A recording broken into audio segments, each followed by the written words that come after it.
3 façons de traiter tes blessures. Sinon, tu ne grandiras pas avec Dieu. Première chose que tu dois faire, vide ton cœur et pardonne. Ce verset est conditionné. Il dit, si vous pardonnez aux hommes leurs offenses, les offenses arrivent. Parce que les hommes vont vous offenser. Votre Père Céleste vous pardonnera aussi. Quel est le danger de ce verset? Le danger de ce verset, c'est la partie B. Votre Père vous pardonnera aussi. Satan sait qu'un homme qui ne libère pas son cœur pour pardonner est sous un joug, est sous une sentence. Et la sentence c'est quoi? Dieu ne va pas te pardonner. Le problème c'est que Satan sait également que c'est seulement le pardon de Dieu qui ouvre dans la vie d'un homme les vannes de la grâce et de la bénédiction. Quand Satan veut priver un homme de croissance, quand Satan veut priver un homme de grâce, il va tout faire pour que tu te mettes dans une position où Dieu ne peut pas te pardonner. Parce que le manque de pardon est trop dangereux. C'est-à-dire que si Dieu ne t'a pas pardonné, toutes tes sont ouvertes, il n'y a pas clé. Même si tu tentes de les fermer, tu ne peux pas. Et ça devient, ta vie devient un boulevard où Satan entre, où il sort. Où Satan entre quand il veut, il sort. Il rentre demain matin, il sort le soir. Donc, Satan sait que vider ton cœur, pardonner à tous ceux qui t'ont infligé des blessures, de l'offense, de la trahison, ces choses-là, tu n'as pas le choix. C'est pourquoi tu dois prendre la décision ce matin, de façon formelle, de dire, il faut que je vide mon cœur et que j'avance. Quand je parle de vider son cœur, c'est réellement vider son cœur. Ce n'est pas pardonner avec la bouche et puis à chaque fois que tu es en face du monsieur, tu le traites en fonction de ce qu'il t'a fait. Tu n'es pas encore guéri, hein? Tu pardonnes pas, tu seras limité. Les grands hommes oublient, ils pardonnent. C'est pourquoi Dieu dit, je vous ai pardonné et j'ai oublié. Si Dieu ne nous pardonne pas, il n'y a pas quelqu'un ici qui peut s'en sortir. Tu n'auras aucune puissance, tu n'auras rien. Même quand tu as fait hier et que tu t'es repenti, tu as pardonné, il a oublié. Il peut te remplir d'une puissance jamais expérimentée aujourd'hui. Alors qu'il y a 2 jours, vous avez fait palabre. C'est ça le Dieu que tu sers. Et nous sommes à sa suite. Quelqu'un doit se libérer ce matin de ses blessures. Ouvrez vos cœurs, videz vos cœurs. Le problème de ta vie chrétienne qui a pas tête, il n'y a pas que, c'est ça. Je dis, personne ne peut protéger et faire grandir sa passion pour Dieu et atteindre un certain niveau avec Dieu dans sa marche si il ne guérit pas de ses offenses. Parce que Dieu ne peut pas cohabiter dans un cœur rempli de pines, dans un cœur rempli de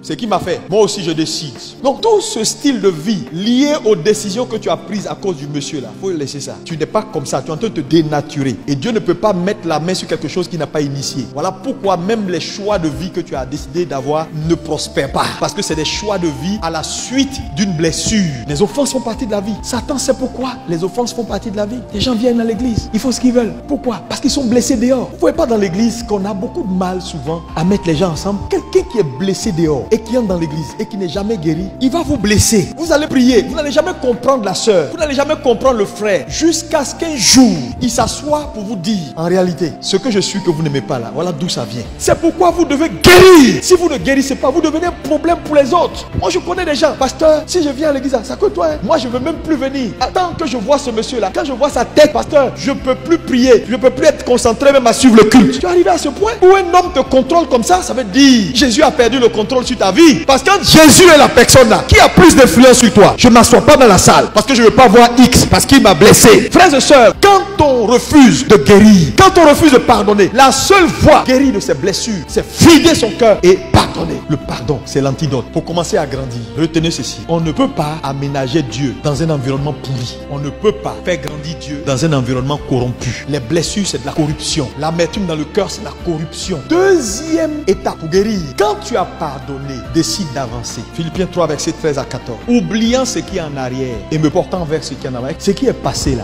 n'est plus sous ton contrôle. C'est passé. On t'a frappé hier et puis après, c'est passé. Qu'est-ce que tu peux changer dans ça? Rien. Mais tu peux tirer expérience pour changer ton futur. Je prie que Dieu te libère de la prison de ton passé. Trop de chrétiens sont prisonniers de leurs expériences passées. Pasteur, il m'a fait du mal, hein? Le monsieur là. Il m'a marié, même un franc. Après, il m'a divorcé. Ça là, ça fait 25 ans que tu en parles. Le monsieur est déjà parti. Il y a quoi de bon que ça ajoute à ta vie? Mais oublie, un homme qui refuse d'oublier son passé n'a pas de futur. Regardez le visage de nos églises. On dirait même pas des églises. Des visages défaits. Les gens viennent à l'église, ils sont là. Il n'y a plus d'espoir. Il n'y a pas cette flamme de Jésus-Christ. Quand ils sont assis, quand ça loue, on sent, quand ça parle, on sent, même pour acclamer, souvent ils ont du mal. Donc ils regardent les hommes passionnés avec un air d'extraterrestre. D'où est-il sa passion? Le passé, c'est le passé. Laissez les gens passer.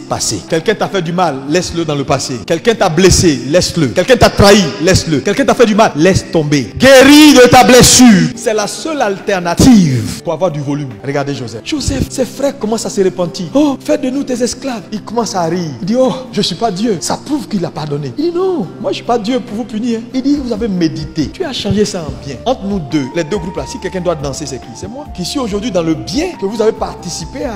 Voilà. C'est quand ça fait mal, il faut pardonner. C'est ça qui donne le sens à ton pardon. Ça fait mal. C'est impardonnable, mais on pardonne. Jésus, il va plus loin, il dit, aimez vos ennemis. Mais Dieu ne va jamais pointer sur toi une demande s'il n'a pas vu la chose en toi. Ça veut dire, c'est parce qu'il sait que tu as la capacité d'aimer. Ton ennemi le plus féroce, c'est les hommes qui te demandent ce que tu n'as pas pour te frustrer. Dieu te demande ce que tu as pour te lever, te donner de la valeur. Les blessures qu'ils vous infligent, c'est exprès. C'est leur lieu de refuge. Il ne faut plus leur donner un lieu de refuge dans ton cœur. Parce que c'est à partir de là qu'ils te contrôlent. Troisième attitude, quand tu as pardonné, tu t'es vidé et que tu as décidé d'avancer, mets ta confiance en Jéhovah. Confiance absolue. Psaume 30, verset 12. Tu as changé mes lamentations en allégresse. Tu as délié mon sac où il y avait toutes sortes de gens emprisonnés. C'est Tanti Akissi, elle est ici. C'est elle qui m'a fait du mal quand j'étais au CP1. Après, c'est tonton Pierre, c'est lui qui m'a giflé quand j'étais au CP2. Après, c'est le pasteur, il m'a parlé mal un jour, il prêchait. Lui aussi, il est dedans, pasteur attaché. Il va délier ton sac aujourd'hui pour que les prisonniers sortent. Quand tu as décidé d'avancer, mets ta confiance en Jéhovah. C'est lui le réparateur des vies. Je ne sais pas jusqu'à où on t'a endommagé. Les gens t'ont blessé.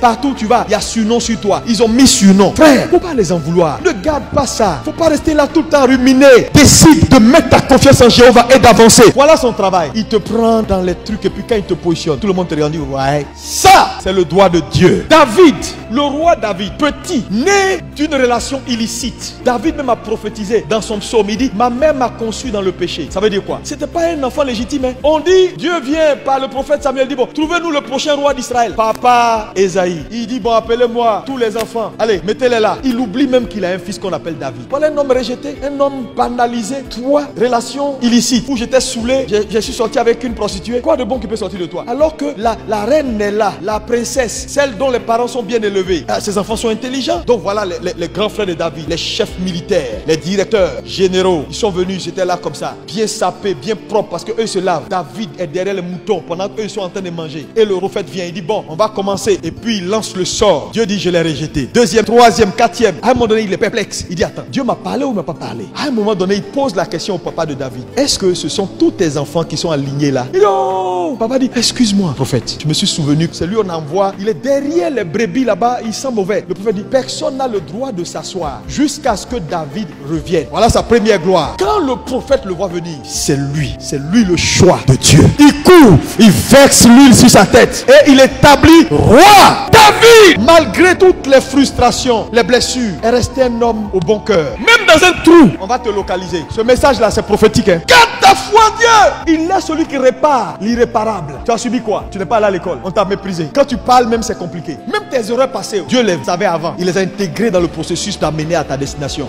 La seule ruse, ne laisse pas ton cœur emprisonné par des blessures. Libère-toi.